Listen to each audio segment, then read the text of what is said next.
Meli is a highly experienced nutritionist, fitness expert, and wellness coach with 17 years of expertise in helping individuals like me to optimize their health and performance. She is originally from Caracas, Venezuela.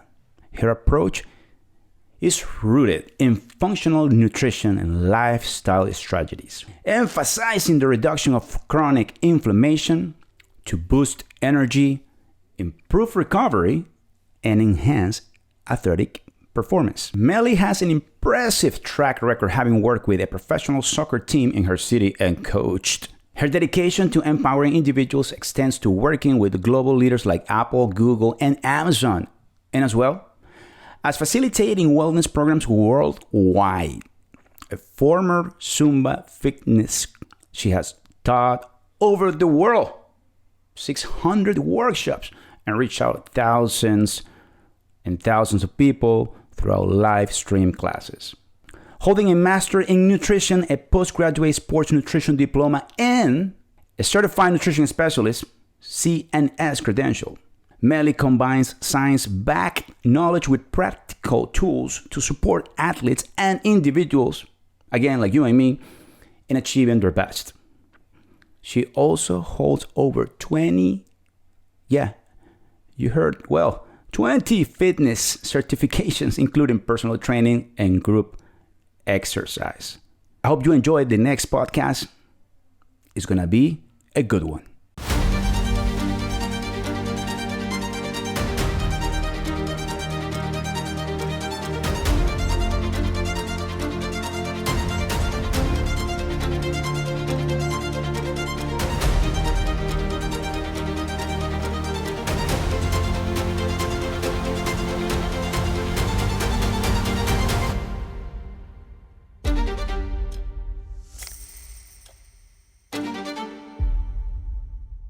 So we are tonight with my good friend and an expert on nutrition, Meli Kirkwood. And tonight is going to be a fantastic conversation. Hopefully you get, the audience, the listeners, get a lot of information out of this podcast tonight. And my quest for survival and anti-aging and getting better, I found myself with many questions because this is just personal, my personal story, and just trying to find out what was the truth about health and nutrition. And I was lucky enough to know Meli for a long time, and with her guidance, I found out that there are a lot of hidden information in what we have nowadays know as nutrition. And I would love to have your input, Meli. Years of study of this subject is, what are your myths? Or actually, what are the myths about nutrition? And when I'm saying that, just to be more specific for our audience and our listeners, is how about debunking diets? What are the common myths? For example, carbs are bad. Fat makes you fat. Starvation diets.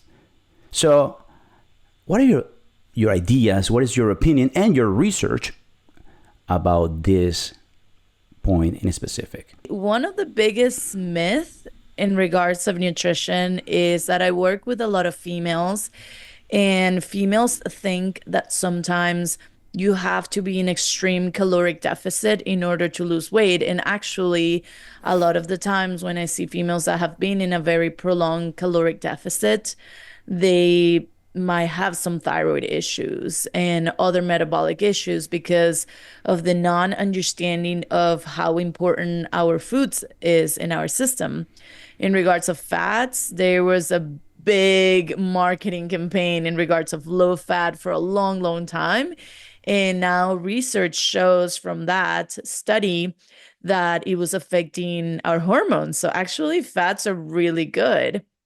and it depends of which fats are you eating. So a lot of the things that, even from diets and all the lifestyle diets that people have, from paleo to keto, there is the good and the bad, and there's everything in nutrition for me has to be personalized. So if something works for a person, that doesn't mean that works for the other person. You have to see the individual in like a broader picture. So that's a bit of what I've seen out there. But how about micronutrients and sustainable eating habits? Because it seems to me that the options, I mean, there are many options nowadays because food technology has gone really far. But I see that even though we are in 2025, like, for example, if I go to an airport, right, because I have to catch a flight and I have to travel somewhere, how can I get micronutrients or things that they are very important, fiber, my basic, nutrients that I need if my options are limited? Personally, I feel like a bagel with cream cheese is just the options that we have, and coffee with a lot of sugar is the only options that we normally have in like an airport or actually anywhere you look around. Now, how can we understand what micronutrients we need to make a sustainable diet? Yes, I mean, the best micronutrients are definitely found in all the colors of our vegetables and fruits, right? So those are the ones that are going to truly provide you those delicious polyphenols and all the nutrients. Unfortunately, if you're on the go all the time, you have to be really smart. So either, for example, a person that travels a lot will have to pre-plan and pre-package a little bit their meals, right? Like getting into the city, going to the supermarket, and maybe grabbing a little bag of carrots and hummus and things like that. When you are in the airport, there are some few airports that have some items, right? Or you can just try to find the the least of evils, right? Instead of getting on the cookies and the process, maybe try to find the less processed. Or there are some airports that do you find some yogurts. There are airports that maybe they have some protein smoothies, or even restaurants that you can find something like turkey burger or something that is a little bit more nutritious that just eating plain either fried food or just packaged foods that don't have any nutrients. How about workout? That part of the brain is to be connected with the body to boost mental health, not just the physical health. Yeah, movement is essential for life, period. I know that there is a rule that it goes from essentially government that says that a person should be moving 150 minutes a week in moderate to vigorous exercise. And I will debate that a person really needs to move every single day. Because when we see cases of people that, let's say, okay, you check box that 150 minutes, you just go to the gym, and you did your 30 minutes in the gym or 1 hour in the gym, you achieve that, a person will calculate it like, oh, well, I was like 2.5 hours in the gym. I met my demand. You don't see any really good side effects from that. You actually see better effects from a person that is constantly being in activity and emotion, like a person doing their laundry and going to grocery shopping and taking the bus. And in the past, we used to be more active, right? Like on a daily basis. Definitely. And that's where you see the most activity. So sometimes when people put the excuse like, oh, I just don't have time to go to the gym, it's really honestly not about the gym. The gyms really were before for people that had money. And so therefore is not just for everybody. So I will say that everybody should be moving. We're living in such a sedentary lifestyle now. Everybody works from home. Everybody's just sitting on their desk. And the more sedentary we are, the more lazy we become of movement. And Mm-hmm. that it has like a massive impact into the brain because exercise, let's say cardiovascular exercise, Mm-hmm. increases endorphins, right? So that happiness, that ooh, we are in the moment. That's what cardiovascular exercise is. And then strength exercises increases confidence.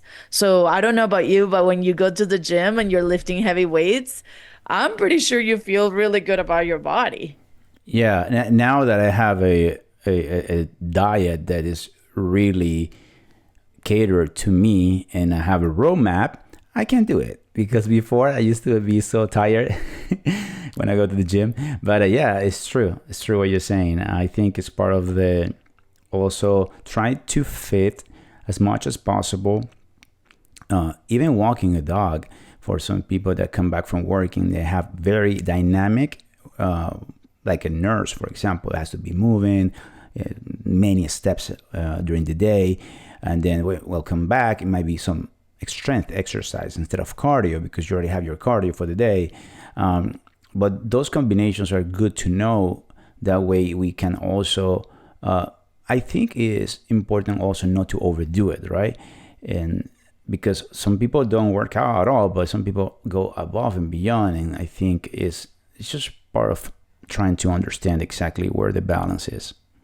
Yeah, and I think a lot of people have been honestly blaming social media for, oh, people are being sedentary in social media. And in a way, yeah, but like if you see big cases, and I mean, sorry, like the social media and depression, but in a way, because kids now are being more sedentary, like kids don't no longer go outside and play and Mm-hmm. have that playtime the way we used to have it. Their brains are different and therefore their moods is completely different. And you mentioned about the type of exercise, and to be honest, if a person is just starting off, I will say whatever you like. If it's Yeah, dancing, if yeah. it's walking your dog, now if we have goals, specific goals, right? Like you are maybe a woman in perimenopause and you really want to optimize your health and your workouts and balance hormones, and I will say more strength training. If a person is super stressed out, I'm gonna tell them, hey, do a little bit more yoga, right? To activate that parasympathetic nervous system. So at this point, it's more like if you're just sedentary, go and move. And if you want to optimize, then let's analyze your lifestyle, routines, and all that. And then that's how you pretty much have like the best of the best for your workouts. And my next point that I want you to definitely explain us, the audience, and myself, and the listeners, is something that I title "Read Between the Lines." What does that mean? And now I have learned to read and understand food labels. Um, and part of this is where you can find hidden sugars and misleading healthy claims. So, for you, Melly, what will be, and again, everybody needs to do their own roadmap because, it all depends on what you are sensitive to or you are maybe allergic to. But for you, an idea, very basic idea, before we go into the labels, what will be an idea or an ideal breakfast? That will all depend, Okay. right? So if you come to me, right, and you're an athlete, I will probably prescribe a different breakfast that if you come to me and if you're a diabetic person So wait, so you versus, sorry to interrupt you. You're telling me that not all diets work. Like for example, if I'm a vegan, all vegan people will have the same reaction to that diet. It, yeah, no, everybody oh, has the different metabolisms, right? And also a lot of people might have some metabolic issues going on. Some people might have some digestive issues going on. So I don't think that there is a specific perfect, you know, breakfast. Now, I will say that your breakfast should start definitely with protein. That's as a micronutrient is a good way to break your fast, which is finishing your sleep and then starting your day. It should be either if you're a vegetarian, vegan, or a carnivore, you should start in a way it's better for your metabolism to start with protein. But the ideal breakfast will depend on a specific person and the type of activity that you're doing that day. Reach out to you and get a roadmap to, because it's in a study, but right, it's a personal, it's catered to as each person. It's not like everybody just go eat oatmeal or just have this breakfast or whatever. So because it's not, as you say, designed for your activity or your daily activity. Maybe you're training for a marathon, maybe you're not. So that's fantastic. It's important that we make that distinction. Not all diets, and this is something that I think has become a norm to a certain degree of the programming of us as humans, is that okay, diet, oh, lose weight, I'm gonna cut all fat, or whatever, I'm no sugar, whatever. Just so we make our own decisions, which is crazy. And we go through social media and somebody says, oh wow, look at this is good. Oh, where do you see that turmeric is good? Oh, I saw it on TikTok, for example. So that kind of stuff is important to find somebody like you. Yeah, I see that all the time. I see people sit down in front of me and they are like, listen, I heard this in TikTok. And you're like, oh my gosh. So I'm going to tell you a really quick example, Yeah, which please. it blew my mind. So we all know that eggs is really good, right? It's good source of protein, is great, and a lot of the diets and a lot of weight loss diets will have in a way some eggs into it because it has really good source of protein. Okay. The thing is, I had somebody that wanted to lose weight, but for some reason they were following this diet and they kept either gaining weight or just staying in the same place. But also, not only that, this person was always feeling pudgy, inflamed. Okay. The body was just not feeling good. And it's interesting because with all clients, you don't do this because a lot of people are not open, but we did a food sensitivity test. And Fantastic. this person came out to be sensitive to egg whites. So this person was eating everyday eggs, which is healthy, which is in every single meal plan, that if you go into high protein meal plans, there's eggs involved. And this person was just inflaming more and more of their bodies. Okay. Absolutely. I mean, the food sensitivity definitely can happen by exposure. Let's say that you're eating Okay. all the time almonds, so you create a little bit of like a sensitivity to it.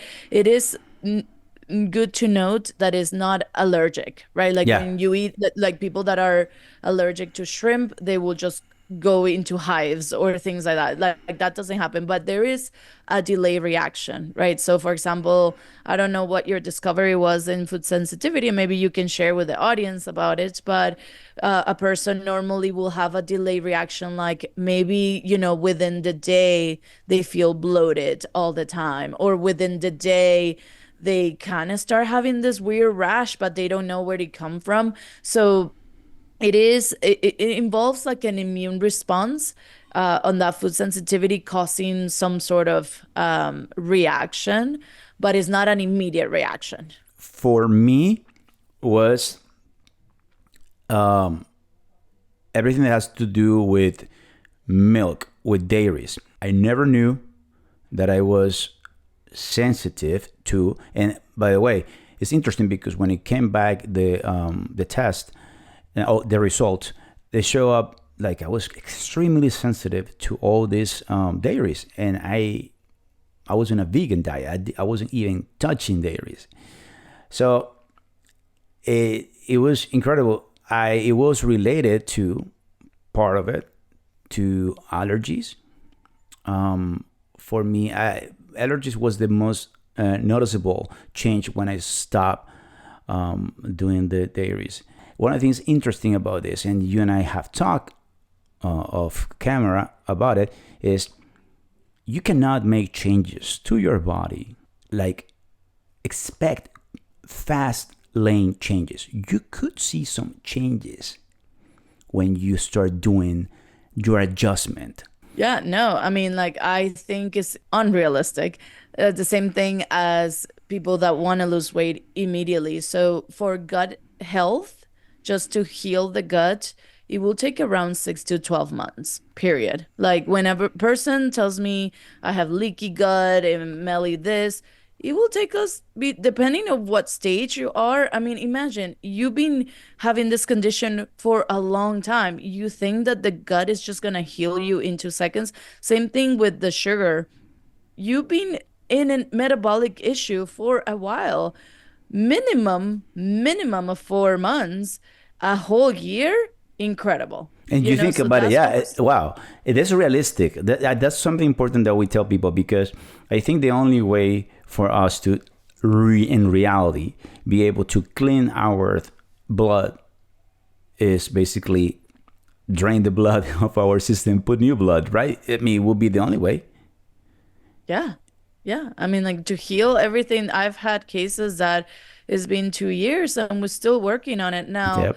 as you're working on that, you cannot always be like so extremely strict. I mean, like, yeah, there's going to be times enjoy a little bit and then continue working, because it's going to be a process. Yep. The same thing with weight loss. Yeah, I can put you in a 21-day meal plan that you can lose weight in no time, but are you going to be able to maintain that for the rest of the year? Probably not. Right. So it's better to understand that weight loss, sustainable weight loss, is around a year or so. So, and just before we go to the next point, how about labels? Labels for food. Yeah. So labels is a whole animal of marketing in the food industry. And I am just like amazed by how incredible the industry has become in regards of how smart they start reading us. So for example, you go to the store and you see eggs, and the eggs has all natural, pasture raised, and or outdoor access, and it just creates so much confusion to the person. So one, there is that part of labeling. The other one is the ingredients. I want anybody that goes to the store and they are actually buying a processed product just to turn around, look at the label, and see if you can even pronounce anything that is in that label as the ingredients. One of the biggest things that I learned a long time ago is that the first ingredient of that list is what the majority of the ingredients is in that bottle. So for example, if you look at a bottle of Nutella, container, and turn it around and see what the first ingredient is, it will say sugar. And that's pretty much what the majority of that product is made out of. So I want everyone that goes to the store to look around and see what is the first ingredient in that label. The second thing that I want you to look is the length of that list, and if you know how to pronounce or even recognize any of those ingredients. The third thing I want you to see is if it has any coloring, artificial coloring. That is so dangerous. And the last one of the things that I want people to pay attention to, if it has trans fats. And trans fats is that fat that you don't want to have in any time. And I will tell you that most of the packaged foods have trans fats in it, even though it might say 0. There is a rule that if a product has less than 1%, the company doesn't even have to label it. In United States, unfortunately, is one of those countries that don't need to label it if it's less than 1%. Okay, Meli. Now this one is the number one in my top hit list.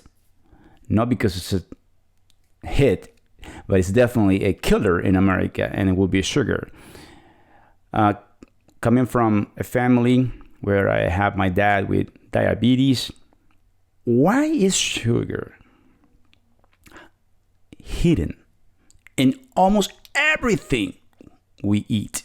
I want to clarify to everybody that sugar itself is just a type of carbohydrate, right? That serves as a quick source of energy for the body. Okay, so that's what it is. It's naturally really occurring in some foods like fruits, vegetables, and even dairy, right? Like dairy has a little bit of sugar in it and it's totally fine. So those are your natural occurring sugars in the world. Now, there is what is called added sugars, and those are the ones that foods that are processed are made out of pretty much. And once again, in the United States, we have high fructose, right? Syrup, which is added to everything and every single type of drink. Now, I'm going to tell you something that somebody once told me, and I get it. Somebody told me once that Meli, the food industry, doesn't make money out of broccoli. And that hits me, right? Because sugar has been studied that it's addictive. It's like crack. It does alter your neurotransmitters. And so when your body wants that, the minute you put sugar in your mouth, it's tricking the brain that it needs more. And because sugar itself is not satiating like protein, right? Like when you never eat, an 8-ounce steak and you are like, oh my gosh, I'm so hungry. Yeah. Yeah, exactly. So what is interesting is how our brain operates with sugar, because sugar is not really satiating as much unless it's like a complex fiber, right? That maybe like an oatmeal or things like that, but it's tricking the brain. And so the brain is like, I want more, I want more, I want more. And then your digestive tract really doesn't have any satiety. So it wants more. And big companies and big food companies hires biochemists to create formulas of how to make a person eat more and more and more, because they're never getting full. So it's all about palate and taste, and it's all about tricking this brain. So sugar can, besides diabetes, what else? What other disease are related to sugar? Well, everything starts in sugar, Okay. or all our metabolic syndrome starts with sugar. Like if you have a dysregulated blood glucose, it starts affecting your blood glucose, right? Like your blood sugars. It starts affecting your cholesterol levels. Then you start seeing obesity. Then you start seeing heart attack. It's like a whole snowball of diseases, So that's and it all probably, starts with sugar. and that's probably why it's called a silent killer, because it Mhm. builds up throughout your history as a human, and then you probably mid 40s and you're talked to you're never, I wouldn't say never, but you haven't been to the doctor to do your regular checkup that you should do every every year. Let's say somebody shows up and I haven't done my checkup in 5 years, and all of a sudden you have something called pre-diabetes, and I'm like, oh, what is that? I think we need to be educated, and I think we need to get smarter, because let's put it into perspective. The maximum, the maximum daily amount of added sugar for men equals to 36 grams. That is like 9 teaspoons. So you're Okay. telling me that And a can of Coca-Cola, if I'm not mistaken, is around 38 grams or probably more. or probably more, because I grabbed one drink that it was like a very traditional drink around this area, and it had 42 grams on a 12-ounce bottle. And you, as a woman, how much is your intake daily? Our intake daily is 25 grams, which is only 6 teaspoons. So you were basically offered double of your intake plus without adding anything else. Maybe Right. a slice of bread, maybe something that has sugar, maybe whatever. Yeah, so then when you have that information, the power goes to you Yeah, and your definitely. education, right? Like I understand that because if you go to even the most famous coffee shops, and we all know that the branded coffee shops out there, the venti sizes and the tall sizes. I mean, I remember there was a unicorn drink one time, Hmm. and that unicorn drink, I think, if I'm not mistaken, and maybe somebody can Google this, but I think it was around the 50 plus grams of sugar. My we Okay, and that's what supposedly the drink is without the whipped cream. Yeah. Maybe Who it's more. knows? Who knows Right? what else is there? Yeah, yeah, definitely. Yeah. And let me tell you something from my experience. You can definitely live a healthy lifestyle without sugar. And I'm not saying, I mean, that's me. I'm that crazy. I just decided no sugar, no processed sugar. So, but because I have to think I put into consideration that if I eat half of an apple, it's already non-processed sugar, but it's sugar. Yeah. But it's also the healthy form of sugar because that Correct. apple has fiber. So that fiber that the apple has, which is the skin that protects it, it will never spike your sugar levels at any point like that, you know? So we need to understand that Okay. there are things in nature, right? And those are the things that we That should we be want. embracing.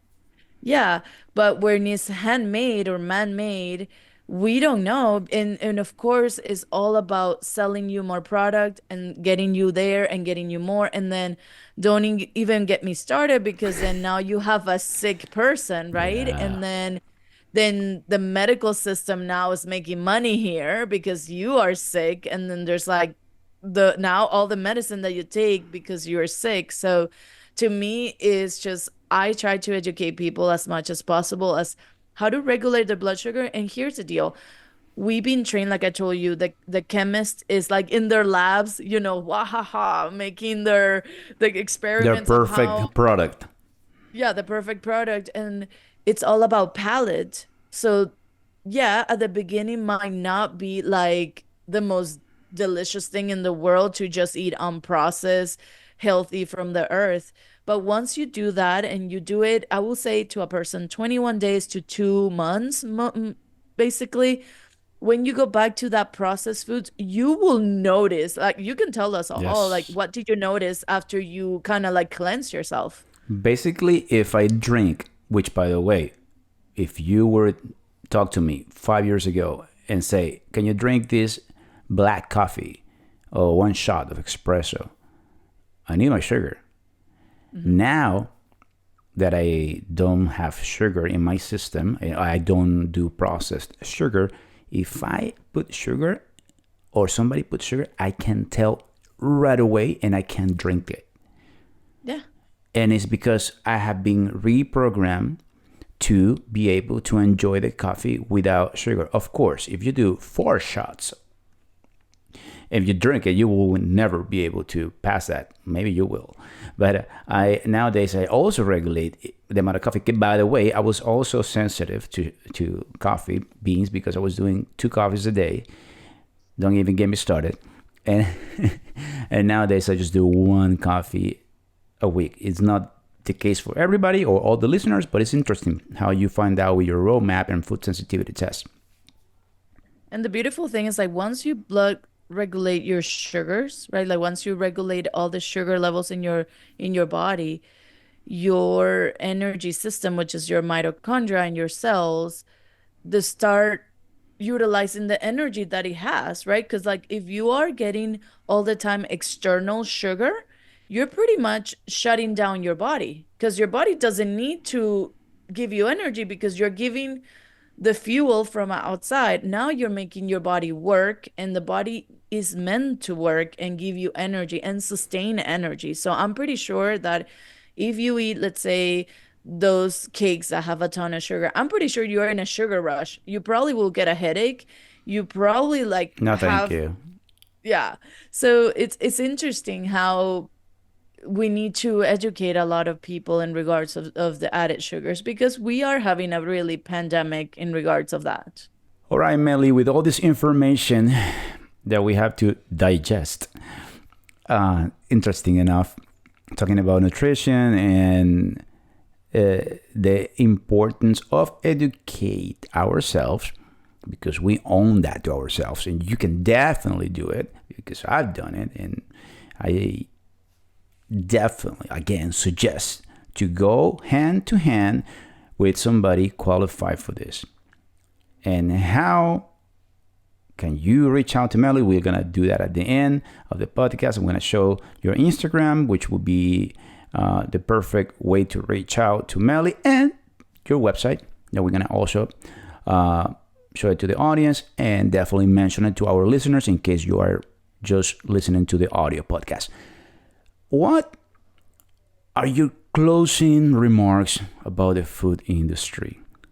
I think that the food industry is way smarter than all of us, and the food industry is always looking at the trends, right? So lately, there's a lot of people that went into a trend of being vegan and vegetarian. And then what happens? A lot of processed foods that were labeled vegan, vegetarian is out there. But yet, when you turn that box and you see those ingredients, you don't even know what those ingredients mean. So in that case, for example, if a person comes to me and say, I'm vegan, vegetarian, Melly, what do I eat? And I'm like, from the land, your plant-based items, as unprocessed as you can. The same thing with the example that I gave with the eggs. There's eggs that says pasteurized and all natural. First of all natural means nothing. There's no label like what is all natural.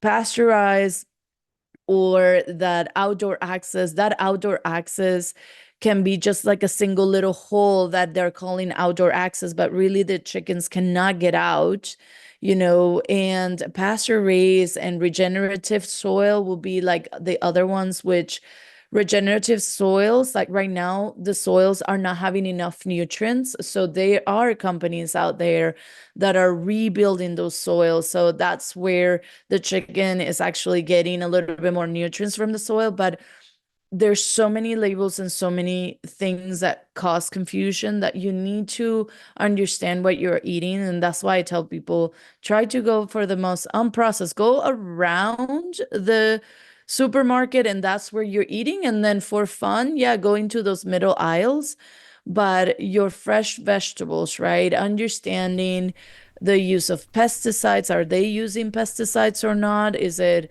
organic or not? Do you need to buy things organic? So I know that there's like a lot of confusion, but we just need to educate ourselves. Same thing with gluten. A lot of people are very gluten intolerant or gluten sensitive. And what do they go? Like they just immediately buy a processed item that says gluten free, which the idea is just to eat unprocessed anti-inflammatory foods, but then because people are missing their bread, they just buy gluten-free bread. Just a quick note, just so you know, interesting that you mentioned that because one of my favorite stores, I won't say the name, they have a lot of gluten-free options. But if you turn around some of those labels and you see, oh my God, they are just sugary. And so you got to be careful. And just because it's gluten-free doesn't mean it's healthy. Just because it's organic. Yeah, I'm going to tell you two examples and maybe it will blow people's mind right now. Okay. Example number one is that a lot of the gluten-free breads are made either of almond flour or tapioca starch. And so there are people that are like, but Melly, I eat all gluten-free and I'm an anti-inflammatory, yet their blood sugars are super high. They're just eating a bunch of gluten-free products that have tapioca, and tapioca is a massive starch. I mean, I'm not saying to avoid tapioca, But tapioca is a lot of starch. It's like eating, a potato all the time. So I'm like, yeah, all your products have tapioca in it. And example number two is oat milk. So right now there's a tendency, right, that when we go to coffee shops, before it used to be soy milk, Soy. Yeah. right, soy, then almond milk, and then now the trend is oat. And here's one of the things that people don't think about is that oat is a carb. And so the latte that you're drinking not only has the syrups and the sugars that they're putting on, it also has the sugars and the carbs of the oats. So therefore, when you monitor blood glucose on those people that are drinking an oat milk latte or mocha or whatever coffee, you see how their cortisol levels raise, but also their blood glucose level raise. So it's actually creating, and then the funny part, which is really not that funny, Right. is that everybody that tells you, I wake up and the first thing that they do is just drink their coffee with their oat milk. Disaster. And maybe not only with oat milk, but also with soy milk. That also applies to those added sugar because I've seen some of them with added sugars just to make it taste better, But again, it's just really it's not tasting any better. It's just making you believe it tastes better because it has the sugar. So you're like, I can do this. This is healthy. So just like normally people trying to drink less soda and they drink Diet Coke. I mean, it's, the same principle. Just be careful. Maybe you're intaking a lot of unnecessary carbs, as you say, in this case with oat milk and sugar, which is also high fructose and many other things that we can find on those labels. But we definitely have to do this again, Meli. I think this is an ongoing conversation and an ongoing education. I know you have so much experience and studies in this field, not only in nutrition, but also in the health subject and in fitness. So you're like a very well-grounded expert on it. But it's definitely something that I'm so happy that we were able to cover. And hopefully whoever's listening, whoever's watching can grasp some points out of this and make their life better. Yeah, I hope so. And I hope that any pointers can help you in your life and leading a healthier life. That's all I want. It's just people to live healthier and honestly happier and avoid any of those diseases and conditions at an early stage. So if I can just educate people so they can prevent those diseases, that's my mission. So let's say that I want to follow up and I want to reach out to you. We definitely have your Instagram right now up there. You can explain a little bit there where they can reach out to you, or you can also, or I should say, and you can also tell us about your website and feel free to go for it. Yeah, pretty simple. Instagram is Meli Kirkwood, and then my website is melikirkwood.com. And happy to answer questions. If you have any questions, or please, if you're watching this podcast, just post your questions and I'll be happy to answer them right away. I want to thank you for being here with us tonight. Again, we'll have to do this probably 2, 3, 4 more times. There are some things that I want to talk about it, but the time has run out. Please reach out not only to Meli, to myself, if you like this type of podcast, and we'll see you on the next one. Thank Bye. you. Bye.